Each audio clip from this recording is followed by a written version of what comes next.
ମୁଁ ବଜାରରୁ ଫେରିଲା ବେଳେ ରୋଡ଼ ସାଇଡ଼ରେ ଗୋଟେ ଛୋଟ ଦୋକାନଟେ ଗୋଟେ ମୂର୍ତ୍ତି କାରିଗର ମୂର୍ତ୍ତି ତିଆରି କରିଥାନ୍ତି। ବହୁତ ସୁନ୍ଦର ମୂର୍ତ୍ତିଟେ ତିଆରି କରିଥାନ୍ତି।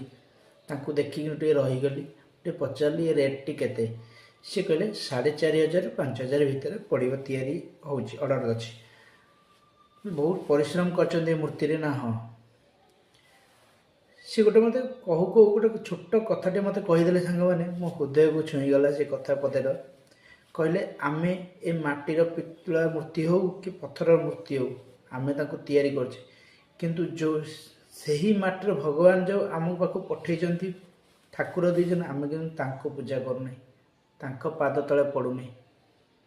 ସାଙ୍ଗମାନେ, ସରଳ ଭାଷାରେ ସେ ମୋତେ ବୁଝାଇ ଦେଲେ ଯେ ଆମ ଘରେ ଥିବା ବାପା ମାଆଙ୍କୁ ବୃଦ୍ଧା ବୟସରେ କେମିତି ଆମେ ବ୍ୟବହାର କରୁଛେ, ଏ ଦୁନିଆ କେମିତି ବ୍ୟବହାର କରୁଛେ ତାଙ୍କୁ।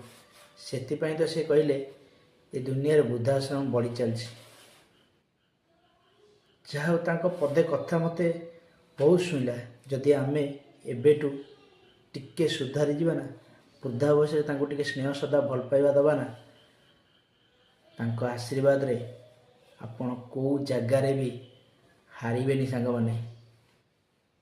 ମୁଁ ଯଦି ଭୁଲ କହିଥାଏ ସାଙ୍ଗମାନେ କ୍ଷମା କରିଦେବେ। ଆଉ ଯଦି ଭିଡ଼ିଓଟି ଭଲ ଲାଗୁଥିବ ସାଙ୍ଗମାନେ ନିହାତି ଭାବେ ସେୟାର କରିଦେବେ। ଗୋଟେ ସେୟାର ବାପା ମାଆଙ୍କ ପାଇଁକା। ତାଙ୍କୁ ଆମେ ସମ୍ମାନ ଦେବା, ଭଲ ପାଇବା ଦେବା, ସ୍ନେହ କରିବା। ଏ ବୃଦ୍ଧା ବୟସ ତ ଆପଣମାନେ ତ ତାଙ୍କମାନଙ୍କର ସାହାରା ନା। ରହିଲି ସାଙ୍ଗମାନେ, ଜୟ ଜଗନ୍ନାଥ।